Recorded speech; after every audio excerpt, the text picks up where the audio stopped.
Over the past 30 years, the U.S. has put in place radical, unprecedented policies and practices that attempted to address crime through prioritizing harsh and disproportionate punishment rather than prevention or rehabilitation.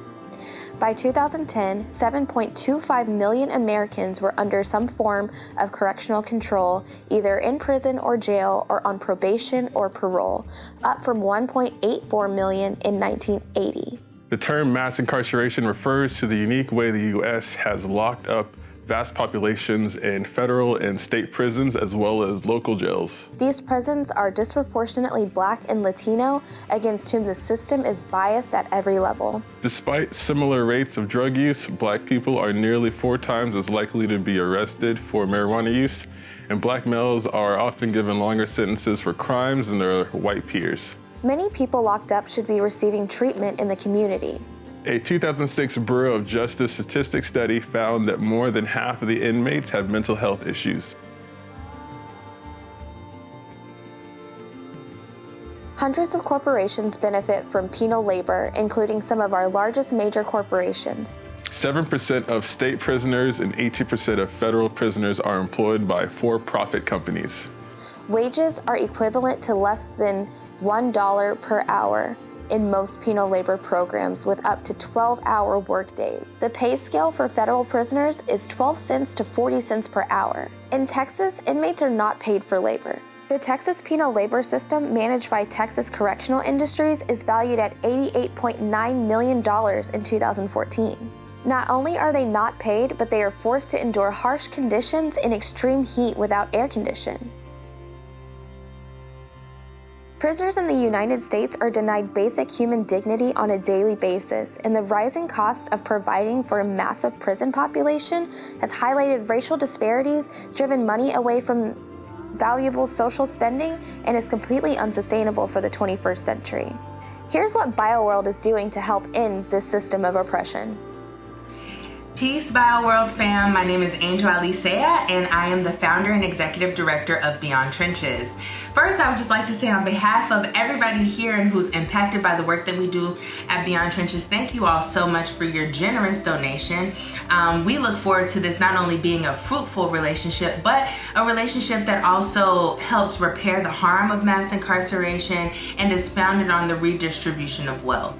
I know I just used a big word. Like, what is redistribution? Redistribution basically means moving resources to those who have privilege, to those who are directly impacted by systemic oppression. Therefore, what we do at Beyond Trenches is we are specifically moving these resources to Black people in the South who are impacted directly and indirectly by mass incarceration. So these funds not only go to people directly through micro grants and mutual aid efforts, but we also have several programs, namely our Bars to Bars program, which is a youth empowerment program which helps us and not really like helps us, but what we're aiming to do is to do preventative work and bringing in formerly incarcerated or at-risk Black youth into the music industry. So we provide them with 6 months of education and then 6 months of applied application. So they're able to go into the studios, meet with music executives in Atlanta and LA, and then they're actually able to produce their own mixtapes and unreleased singles with professional people. We also have our Adopt a Block program. Adopt a Block is basically our food stamp program for people who are incarcerated. So right now at St. Clair Prison and Telfar State Prison, we provide between like $1,500 to $2,000 a month, and we serve over like 200 people in each prison with making sure that they have the basic needs of commissary, right? So they're getting not only just like mental health, their mental health is being boosted, morale is being boosted because they have these basic needs met. They also get like self-care items like incense, different kinds of cigars, cigarettes, and things like that. So we're also approaching this from like a harm reduction standpoint to make sure that we are reducing overdoses, violence, by making sure that that's there inside of the actual prisons, while also doing political education. We also have our Lawyers for Liberation. So we have a troupe of pro bono lawyers who help our community with different legal clinics and also direct pro bono criminal support. We also do our restoration and reparations. I know you're like, wait, she doesn't know all the programs. It's because we do a lot. And we do most of this without like multi-year funding or through partnerships like this to help sustain us throughout the year. So we do have our restoration and restorations program, which is basically like our community rejuvenation program. Most people don't know, but a large majority of people who are formerly incarcerated take up like 40% of the homeless population.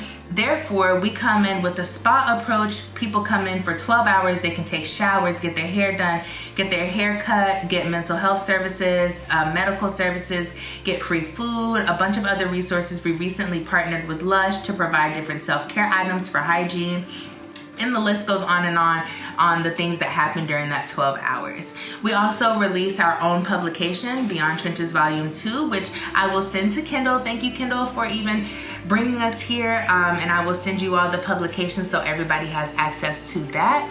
And we do our own consulting. So we recognize like we are all we need, and also a lot of organizations and businesses need diversity, equity, and inclusion support. So we come in with strategic planning, implementation, design. We do a lot. And so I'm really not only just excited about getting this donation, but really excited to be in your network and hopefully working with you all as we start to identify other places where our work can really be beneficial, not only to Bioworld and to Beyond Trenches, but those we aim to serve and reach.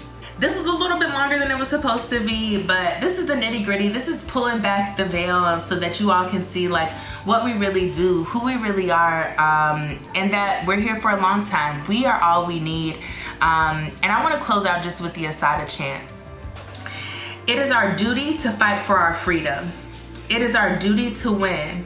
We must love each other and support each other. We have nothing to lose but our chains. We have nothing to lose but our chains. Asheo. Happy Juneteenth, Bioworld. Thank you again. And honestly, I really look forward to this being a fruitful relationship nurtured by us both.